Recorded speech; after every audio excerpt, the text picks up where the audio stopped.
Now it is time for Scott. Scott, how are you? Hey, I'm good. How are you?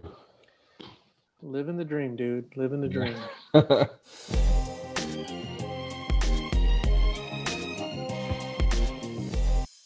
So, for people who don't know who you are, could you introduce yourself? Sure. Yeah. I'm Scott, and I also go by Yoyodyne Toy Division. Is that enough? I'm in Montreal. That's helpful information. Keep going. Uh, we may be interrupted by cats because there are four of them wandering around the house. And I made that thing that you're holding up right there. Check it out. The American Sith Lord. Is it Sith Lord and it's not Scythe Lord? I pronounce it Sith Lord because if the P is silent, like Y's can be I's, right? It can be. Are you sure that's not a Canadian accent? Maybe it is. Oh, man. You know what I really love about this figure is that, I mean, that clear cape is really the little detail on this guy that just. Yeah, that came super late in the game too. I had told a friend of mine we were having a coffee in the park, and I told him about the figure, and he's like, "You got to go buy a shower curtain from the dollar store, and you got to make raincoats." And then I was like, "Oh yeah, I really do." And then I realized, oh, since it's a Vader, I think I'm gonna find a template. So I downloaded Toy Polloi Vader cape template to keep with like the vintage flavor. So it's got the like original shape of the 78 Vader cape on there. Nice. Just to keep it. Yeah. So let's talk about your regular life outside of toys. Sure. You are a professor. Yeah, I'm a PhD candidate, which means that I've defended my proposal, and I'm all but dissertation. And I also teach part-time, so I'm just like an adjunct faculty member, and I teach video game design courses. Wow. So once you get your PhD, does that make you a doctor? It does. Yeah. Wow. And since I'm writing about character licensing, action figures, and bootleg toys, I might just change my moniker to Dr. Bootleg. It's the sole reason for doing the work. It's so that's the rewards. I can put on a business card, Dr. Bootleg PhD, and it's true. Yeah. I would just like one of those business cards just for my collection. Yeah. Maybe there'll be a figure attached to the business card. Holy shit! That's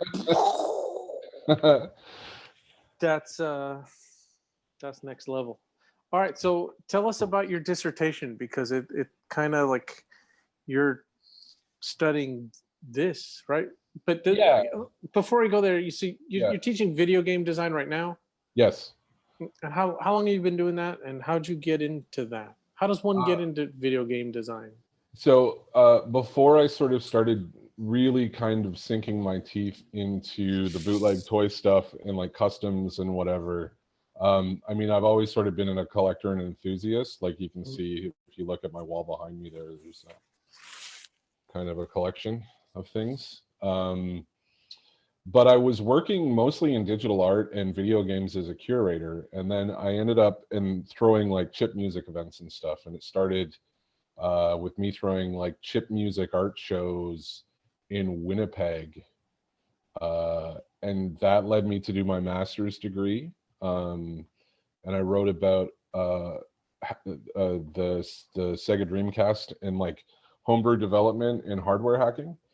And then I started my PhD in Montreal, and I kept curating. And then I had a number of really sort of mind-blowing experiences in Mexico City, including going to the Antique Toy Museum and eventually curating an arcade for the Toy Museum in 2017. Wow. And the sort of street bootleg culture really kind of knocked my socks off, like going to like indie toy cons, not like unboxing the big ones, but all the smaller ones around the city. And just some of my friends there were super into bootleg toys and taught me a lot about the history of bootleg toys. And then but these are traditional bootlegs. These are like Mexican knockoffs and knockoffs from other countries that are trying to be like their version of whatever they're aping. Yeah, but some of them too, like with those knockoffs, are also like a lot of them are made in, like, for example, in Mexico City, there's little workshops with people doing injection molded, like lucha libre figures, which is like kind of the iconic, like sort of knockoff bootleg Mexican toy, the luchador plastico. So anyway, all this to be said, I was working in sort of games and digital art, and then I had these like a series of over 3 years, like just sort of life-changing experiences in Mexico City. And I said, I don't want to write about video games anymore. I want to write about this. And then I started making stuff. I've been customizing for years, but really like dove into it. And then told my supervisor, I'm going to write about this other thing. And she said, okay. And now game design is the day job, and like writing about and making toys is sort of the extracurricular. So, you know, So like what said happens before at the beginning, living the good life, right? Like so I mean, what happens when you finish and PhD is done? Like, what does that get you? Does that put you in a lot of debt in Canada? No, thankfully. That's good. Yeah, at this point, because I'm not really like a student, I'm just kind of at home, self-directed, working on my stuff. So in Canada, when you get to that point in grad school, most universities, your tuition just like kind of dives off a cliff. It becomes really cheap because you're not using the university in the same way. And I was lucky, and then I got a lot of, not a lot, that sounds really, I got quite a few scholarships that helped me out along the way.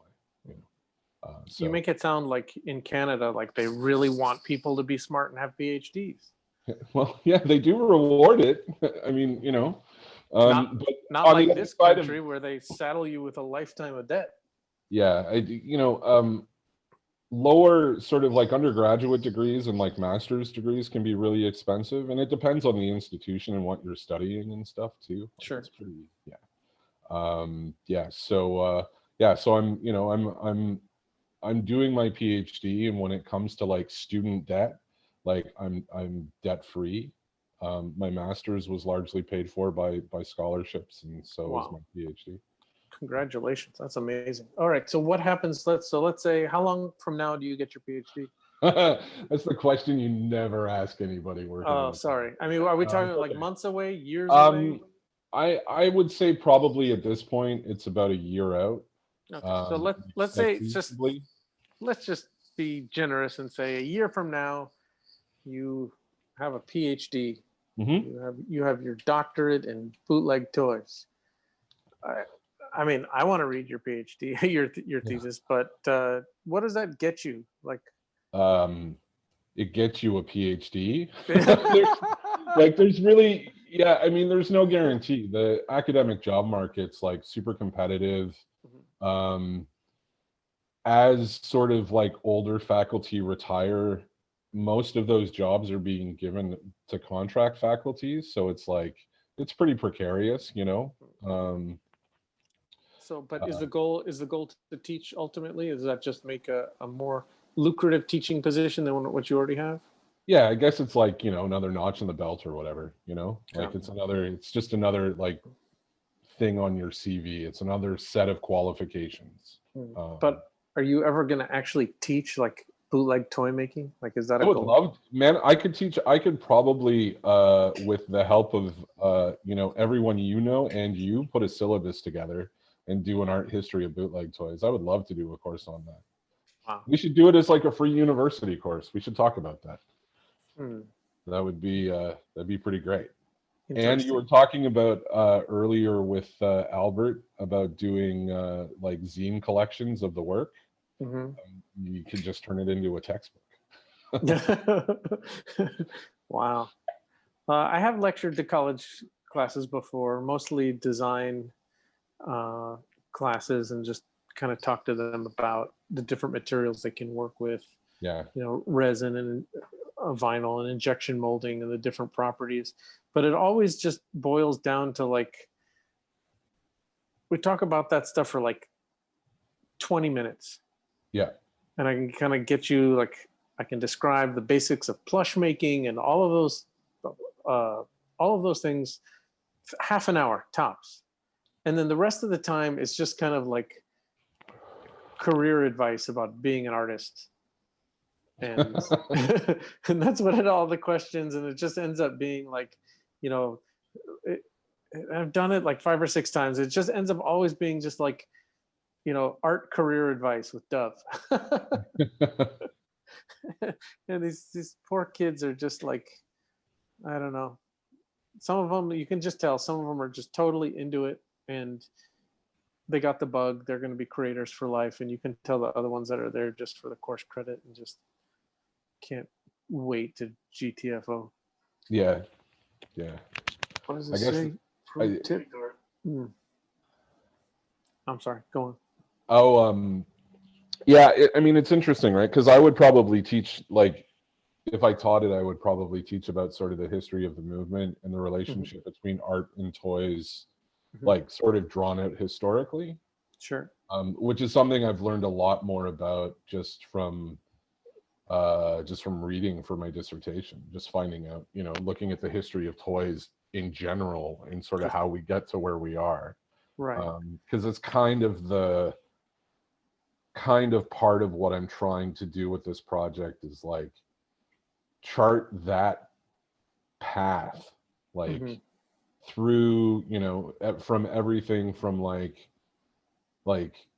the sort of decorative function of toys and like how the aristocracy used to gift each other with like little metal like cast military figurines and stuff, like all the way till now, and like, you know, sort of like hybrid. One of my favorite things that I'm really interested in is like the hybrid gallery toy store, right? Like your Earth to Kentuckys and your motherships and your clutters and your, you know, used to be in Toronto Magic Pony, which is where I sort of like found this stuff. Right. All of which who used to be customers of ours, and then I'm sure when you were distributing everything. And then most of them have kind of collapsed. The ones that have survived are, you know, the comic shops always survive because the comic shops have been able to, are the independent stores that can pivot. And you know, growing up with the Golden Apple here in Meltdown in Los Angeles, they were the places that were always 6 months ahead of everyone else. So they were selling, you know, the Yu-Gi-Oh cards and the Pokemon and the Batman t-shirt and the Pogs and the Beanie Babies, or whatever it was, the yo-yos, whatever was popular at the time, the pop toys. They were 6 months to a year of everyone else catching on and could easily get in and out of stuff. And so the people who are still around are really the comic book shops who decided to get into, you know, designer toys. And then I talked to when I was in Amsterdam, went to Space Oddity. Have you ever been there? It's this beautiful toy store, and like part of it is like sort of vintage collector and like vinyl and designer stuff. And then the other part of it is everything that you're talking about, the sort of like the trend of the moment to keep. And I talked to the owner for a while, and he was like, yeah, he's like, the bottom floor keeps me open, the top floor is what I want to do with it, you know? Right. And well, that sounds like the quote from the Hip Hop Trooper earlier. He's like, what was that? He's like, the bartending, you know, pays for the movie ticket, and then the Hip Hop Trooper pays for the popcorn. Yeah, exactly. Yeah. Finding that balance, I guess, is really tough, because I mean, you know, as much as like we're all super invested, everyone who makes and collects this stuff, we are sort of a pretty like narrow field. Oh man, talk about a narrow field. I mean, we are a niche of a niche of a niche. You know, there's like toy collecting, and then there's like designer toys, and then we are this small sliver of designer toys. Yeah. And a lot of there's some people who cross over. There's some people who collect vinyl toys and buy carded figures, but then there's just a lot of people who don't even don't even go there. You know, they got to us by action figure collecting or getting burnt out on action figure collecting. Yeah. And you know, that's been an interesting trajectory from you know, from when it was purely a toy and then someone realized that it was a collectible, Yeah. and then it started being made exclusively for collectors, and then all those collectors went away. And then you're just left with this I don't know, this crazy, just I don't know what's left. I don't know, you know, I don't know who's collecting regular action figures anymore. It's like you can't. It. How do you start? You know, the companies Yeah. keep trying to restart. You know, to get new people interested, because it's hard to. I mean, I feel for these companies. Like, I mean, they're huge companies, like Hasbro, Mattel, like, but Yeah. they can't. You know, they keep starting over. It's kind of like what comic books are doing. You know, it's like they know Yeah. that they can always sell #1 issue, so they just keep starting over. Yeah. It's like, okay, we're going to end every book we ever do and start with #1 on every title. You know, Well, and then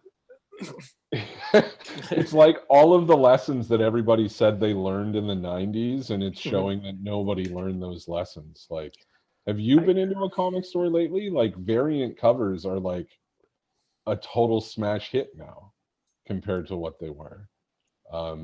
it's the Marx insane. box, yeah, it's really Hey, great. Ian, can you grab that our variant cover? Yes, I'm going to show you. Yeah, variant covers. Who knew, right? Yeah. Do you remember like 5 covers of the same thing? But even when X-Force #1 came out, and that was like you know, there was 5 covers, they were all equally distributed. Yeah. But then every once in a while there's a platinum edition, you know, the 90s and the 2000s, and it would be expensive, but I don't know. So And now all of that stuff is in a quarter bin somewhere. yeah, some of it. So this is actually going to come out at Decon. This Oh is yeah, the I've been seeing Killer's posts about all the books. so this is the Lou Pimentel painting From that the figure, right? he did from the figure. Nice. And so now we have our own DKE variant. Nice.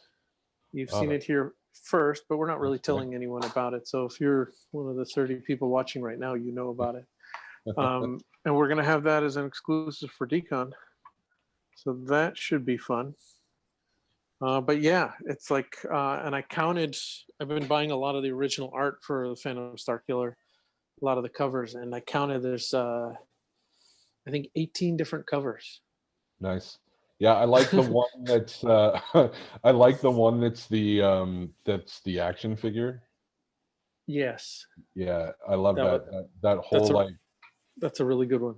yeah, But that's actually the original art for the action figure that he used in 2013. yeah. Which is kind of a trip. I have it over there somewhere. But anyway. Yeah, I'm a big fan of all those like action figure variant covers that all the companies do. Those usually suck me in. Like, that's cheaper than buying a vintage carded figure of that Star Wars. Yeah, it's like, you know. That's amazing. And then do you ever do you read them? Yeah, I do. Yeah. As like, you know this because I did those customs for you back in the winter.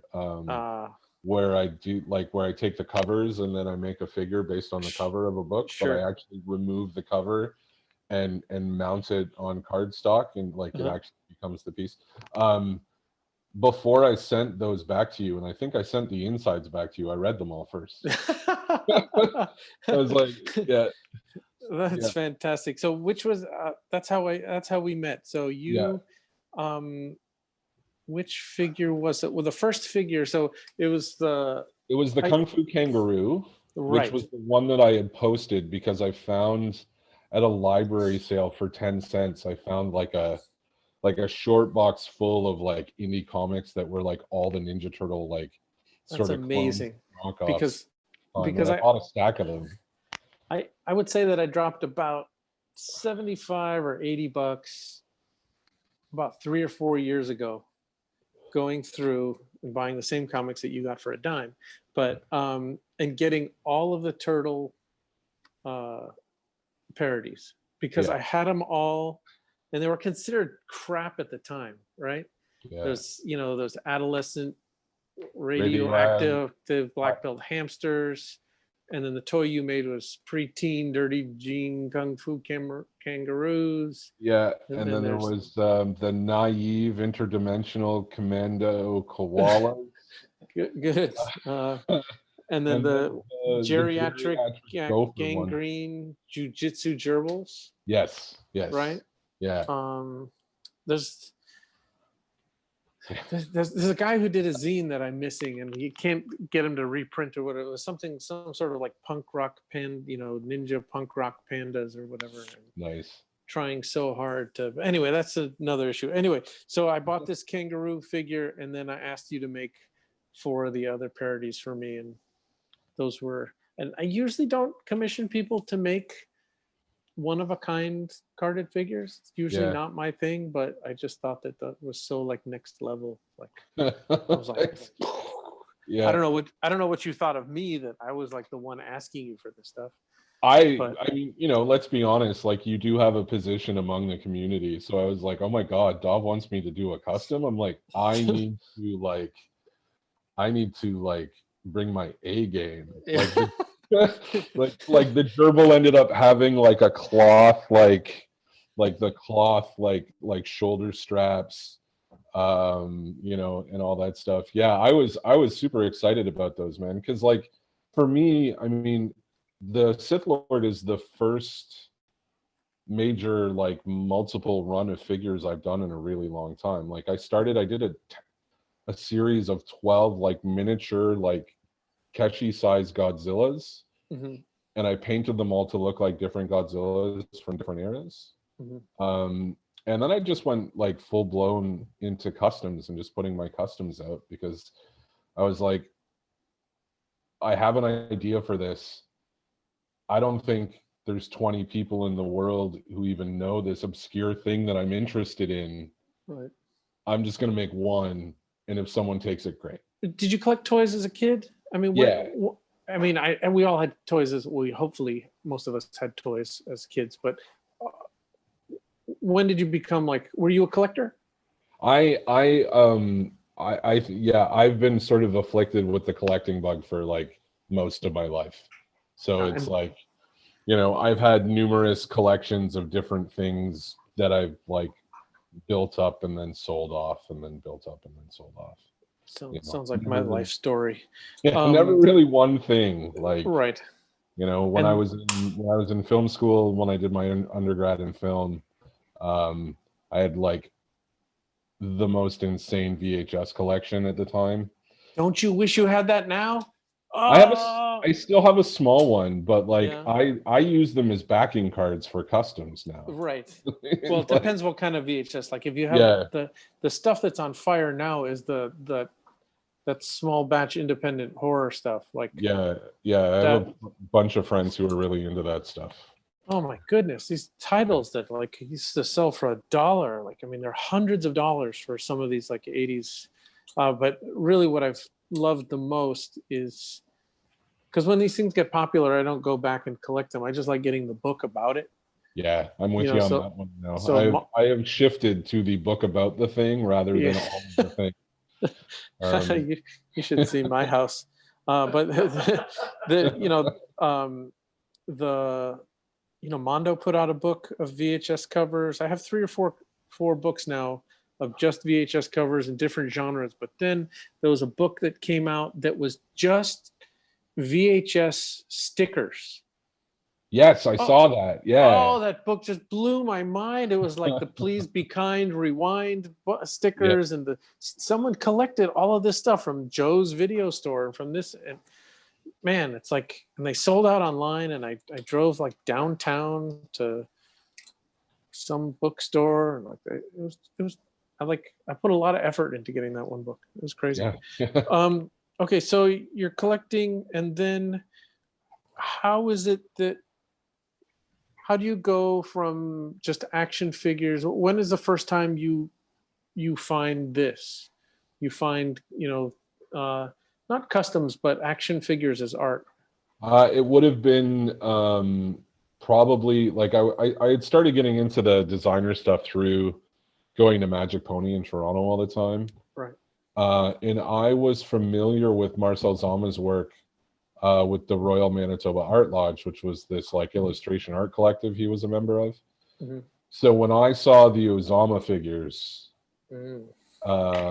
like back in the day in 2004, those really kind of like, that's the first time that I saw the action figure as an art form. And what's amazing about some of those paintings is I know the buildings that they're in front of because they're buildings that are in Winnipeg. There's one with one of the characters is in front of the old public safety building, which they tore down. Nice. Right there. Yeah, that one, the tree man. So the building on. Yeah. So Yeah, I sent him I'm sorry, go on. No, yeah, that's a bona fide Winnipeg landmark.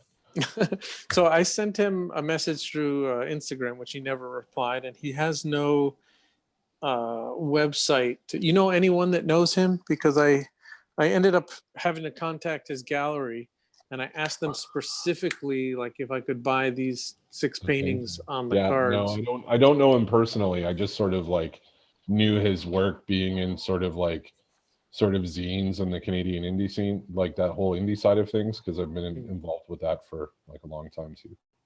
So that was like, I saw those and I was like, oh my God. Yeah. So you saw these, and then what did you think? Did you pick them all up when they came out? I never did. No. They were expensive, right? And I regretted it. And then I would have talked to you had I known that you had them, but I found someone who was selling the lot of all 6, like the series of 6 last summer, super cheap on Amazon. So I just bought them all. Yeah. Nice. That's probably, you probably bought them from Retinal Delights, who bought them from Dispersed, who bought them from me. Somewhere in the chain of custody. It's kind of funny because I ended up buying there was 2 partners in serial art, and then one partner owned one warehouse of stuff and one owned the other, and these were all, it turns out there's 2,000 of each figure made, and then the one that's short is this one. So we have a limited number of sets. I think that we only have like 100 sets left, and that's based because of this one. The Darth Vader one was the most popular. But this is someone, I certainly want to interview for a book because, he did these in 2004. And okay, so you saw these at Magic Pony, you didn't pick them up, and then what? How does the progression go? And then it was probably, I was really into sort of like the vinyl stuff, like your Koziks and your Friends with You and that kind of stuff. And then when I went to Toy Tokyo, I bought a bunch of Sucklord and some Healy made stuff that they had there. What year was that? I can't remember. But there was a big gap. It was probably 2000. What was that? It's like 2013. Wow. Yeah, but I had been collecting sort of like the other sort of more designer stuff. But then once Magic Pony sort of closed down, like regional, I was like, where do I find this stuff? Right. And then slowly but surely, I just sort of like fell into it deeper and deeper. And then the rest is history. And then you decided to write a dissertation about it. Yeah. That I can't tell if that's either like the most fucking amazing thing I've ever heard or like the saddest thing I've ever heard. Yeah, I'll let you. Well, let's see how it goes. But it is a lot of fun, and one of the things, obviously, and I don't know, like whoever's watching, if you're a toy maker and you follow me on Instagram, like I'm putting out a call for interviews as soon as it gets back from the ethics approval board. Oh yeah, what is an ethics approval board? So if you're doing any research with human subjects, even if it's interviews, you have to like provide your interview questions, talk to them about what the data is being used for and how it's being used. Wow. Is this all PhDs or is this a Canadian thing? I would hope it's all PhD. I would, I don't know. specifically because, you know, I mean, like, as you can imagine, like, the ethics review for interviewing bootleg toy makers is relatively low risk compared to some doctoral like lab student geneticist who's like playing around with stuff, like, I you see. know, yeah, or like, Do, yeah, like do you anybody expect like any kind of pushback? I don't think so. I really don't think so. I mean, it's mostly just questions about, you know, who are you, what do you make, why do you make them, what do you collect, why do you collect those things, what resonates with you. What happens if you deviate from your questions? Like, do you have to resubmit to the ethics board? No, the out was at the end of the questionnaire. It's like, you may be contacted for follow-up questions specific to your answers, right? Because it's like, I can't tell people what Right. questions what further questions I can ask someone until I see what they tell me the first time.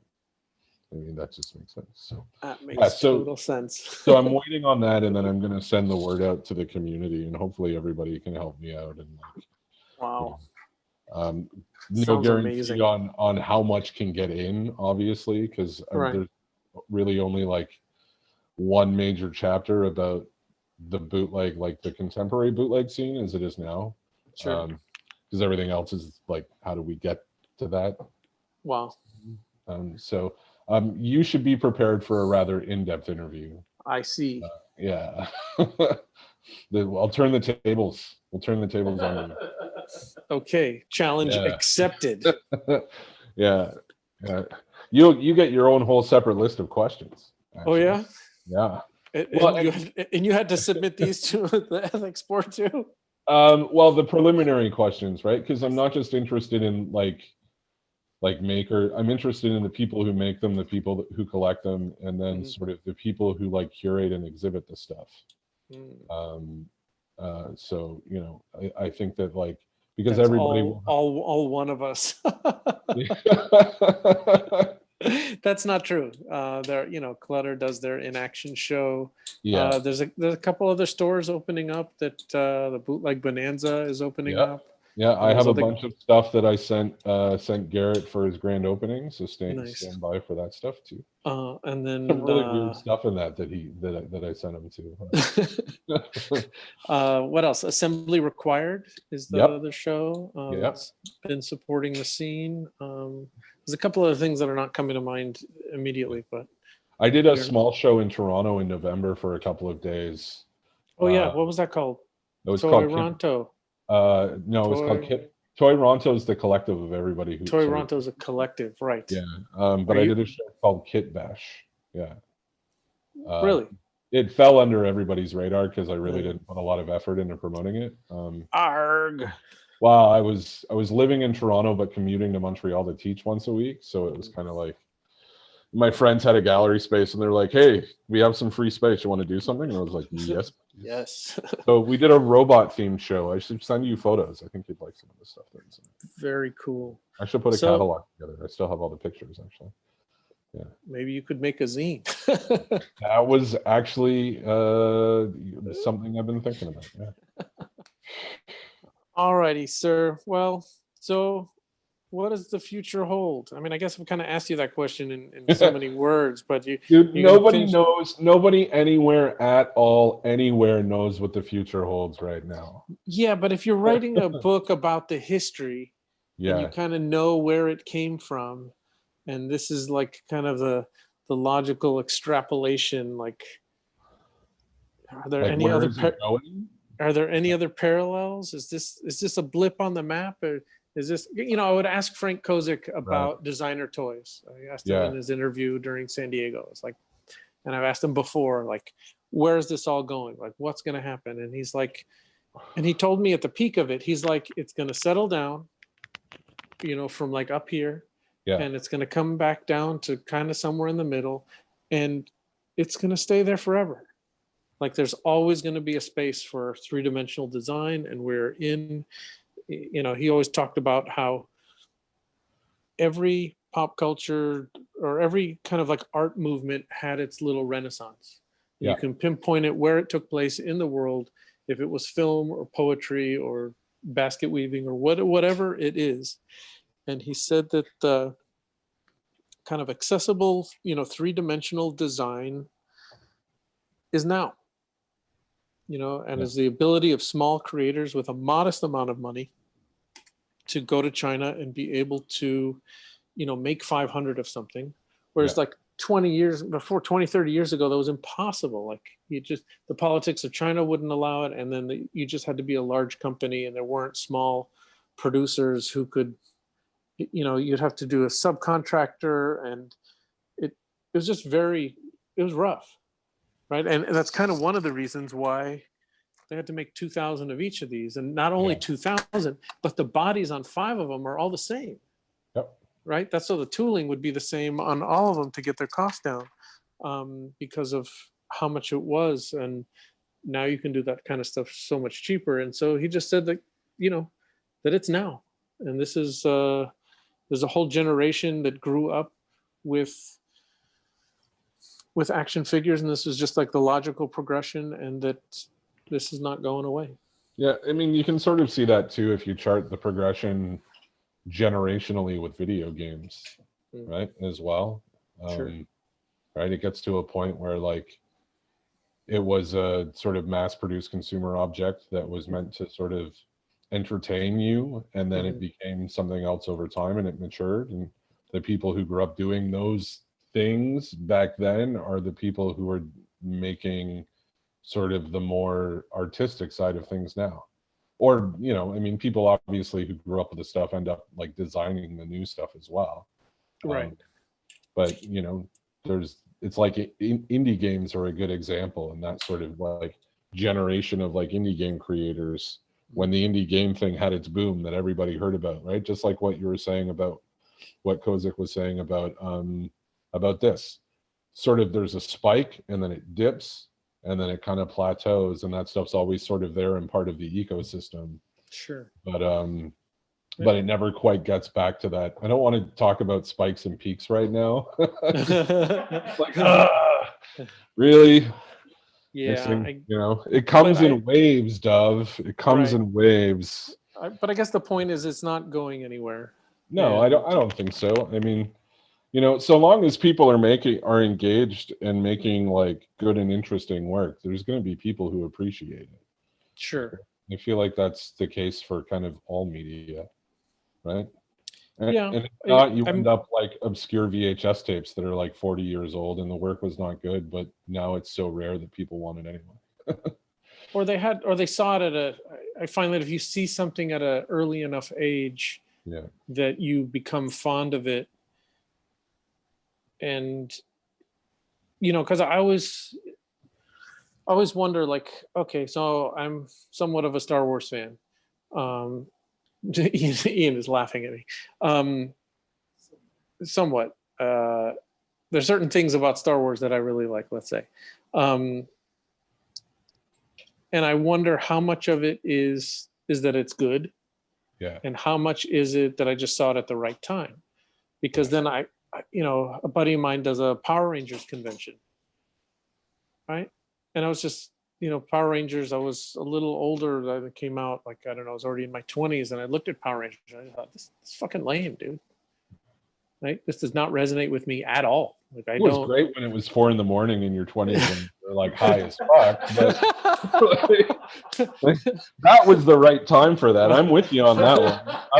I was there, yeah. But no, I know what you mean, because I saw Star Wars. Star Wars was the first movie I ever saw as well, but it was the first movie I ever remember seeing. Like in my childhood, was like didn't revolve around it, but like Star Wars had a heavy presence in like much of my life for like 8 years maybe, something like that, like 78 79 to like 85 86. But objectively there was a time when I looked at the original movie again and I'm like, this is not like a great film, and yet that cynicism gave way to me sort of appreciating it again differently now. I think. I don't know. I'm with you on this. I understand what you're saying. It's an interesting, because I go to that Power whatever it's called, Power Morphicon. You see all these Power Ranger fans, and I'm like, did you just see this at the right age, or do you objectively think this is good? And then you just see how every collectible, like, it's like Star Wars became expensive, and then like Turtles, and then it's like GI Joe, and you can just kind of see it's like 20 to 30 years, like when people have some disposable income, that prices just start to go up. And now there's a lot of just like 90s stuff is kind of, there's a company now just remaking like Earthworm Jim, and Super 7's making Toxic Crusader, and other companies are making Mad Balls, and what do they call? I read an article once where they were talking about it was like a 90s music festival in Brooklyn that had like all these 90s bands, and the writer, and I wish I could remember the writer's name, but called it the Nostalgia Industrial Complex. And it's a term that I think like applies pretty heavily to like, Star Wars established the transmedia marketing pattern. Everybody followed suit since then, and that, it's like, I don't want to get into critiques of like capitalism, but it's part of my brand on Instagram. It's part of my description. But like, it's okay. It's okay. The snake's eating its own tail, and we're just going back. Like evergreen IPs are a thing, and they know that they can sell those things, mostly because of the people who grew up with them. Sure. And that tickle that you get when you see a thing, Right, but then there's nothing new that's good. Well, I don't know about that. Well, I mean, let's talk about movies. I mean, movies have gotten so expensive to make that they only make them, these big, like independent films kind of went away in a way. I mean, it's there. There are people with video cameras making their own stuff anytime, all the time. But certainly for the toy companies, like up until the 90s would make toys about anything. They were all trying to like make Star Wars again. It's like Waterworld. Oh, great. We'll make those figures. Oh, the Shadow. Okay, let's make those figures. Robin Hood. Okay, let's make those figures. Like Dick Tracy. Yes. It's like they keep going to these pitch meetings. And Demolition Man. Yes. It's just over and over and over again. And the movies in the 90s just got so bad. Those big action films, obviously there's exceptions, but by the time The Matrix came out, which critically, and box office was a success, there were no Matrix figures for the first movie because all the companies were so afraid to make anything because of how far in advance they had to be made. They saw a script and a few paintings, and they said, yes, let's make those toys, hoping that it's going to be, they're all reaching for the next Star Wars. That's all that they wanted, something that would last for generations. And they just kept getting shit on, and to the point where they just stopped taking any chances. Well, and the interesting thing now is all that risk is put on the consumer through crowdfunding, right? That's the shift in the business model. If for big companies, I mean, I guess Hasbro did Hasbro's doing crowdfunding. I mean, Todd McFarlane just blew the doors off on his vintage retro Spawn figure thing. But see, the funny thing about those is none of those seemed risky to me. Making that sail barge, was not risky. Todd McFarlane, that just seems like a money grab. It's not like someone said hey, we got this new movie coming out. I'm asking you to take a risk, and buying some figures for a movie that you don't know, but the designs are going to be cool. Yeah. That's just people just saying hey, that's just kind of lazy. I can go get a loan for $500,000 to make this project good and just pay 8%, on my loan for the next, year while I develop it. Or I could save, $40,000 in interest if I just run a Kickstarter now and sit on people's money for. Not only that, I can leave it in the bank and I can make a few percentage points. Yeah. No, that's a fair point. I think maybe the risk aversion comes from the fact that they know that they can always resell us the same stuff in a cycle now, right? They don't I mean, if we're looking at the entertainment industry and business, why take the risk on a new property when you can just You know, I mean, how many Darth Vaders are actually in the world? Isn't he like one of the most overproduced like character licenses ever or something? Like, Probably, yeah, but that's the Mickey thing. Mouse, you know? They keep making it so that they're trying to like get people to collect. I Yeah, mean, it's not very different from what we're doing here, right? You're just trying to get people to. What are you trying to do? You're trying to like provide a product to people who, you know, like I always say, in order to make this work, we need new people coming to the hobby all the time because yeah, totally. there's diminishing returns. Are people who have a shelf, they filled their shelf and that's it, Yeah, and someone else stops collecting, someone else sells their collection, and then there's a whole other issue of like as people leave the hobby and they start selling their stuff, the new stuff is competing with the old stuff, for the same market share, but that's a whole nother issue. um, but they keep having to start over. yeah. It's like, okay, I remember this. I learned this lesson with Galoob, with the Star Wars ships. It's like, okay, micro machines, this big, awesome. We're going to make all these ships. All right, we made them all. We still have a license. We still need to make money. We're going to do them in bronze box set. We're going to sell you everything again, bronze with one little other thing that's special. It's like, okay, I'll buy that. Gold ships. Now everything's gold. Didn't they do silver as well? I'm sure, pewter, whatever. And then Maybe I'm just misremembering silver, like the C-3PO silver leg problem. But then that's the same mold. And then they realize like, oh, okay, that line is dead. Action fleet. We're going to go to this big with figures this size. Okay, boom. Let's start all over again. Oh, we got to the very end. We're out of ships. Okay, we'll do a few new ships. And it's like, oh, we'll start making pewter editions of those. And it's like, oh my goodness. Like you can only, it's like, how many times can you start again? And, Hasbro started again with Black Series. And that's what's most interesting when collections come in of Star Wars Star Wars collections come in of those old Power of the Force. And that's the thing I get the most of. I don't know that they made the most of those, but like, I always get that first Princess Leia, the little monkey looking one with the, right? Yeah. And, we only pay like $1 each. They're impossible to sell. Nobody wants them, but, as they come in the door. But the interesting thing, the reason why everyone put those aside is because we all thought that was going to be the only Princess Leia in that white outfit. Right? Because that's what the old line was. That was the original figure, and then they're going to move on to the next one. And we didn't know that like the sculpting was going to continue to get better, and then over 20 years of that license, there's like 30 versions of the same Princess Leia in the white outfit. One like this, one with the cloth cape, one this, a hologram this. It's just like, oh. And it's just like the older stuff just kept getting more and more worthless. Same thing happened in like 6-scale figures. Like G.I. Joe started again in the 90s, making all the stuff from the 60s. And then it was like, what was that other company? 21st Century and all those other guys that would just start making all the military stuff.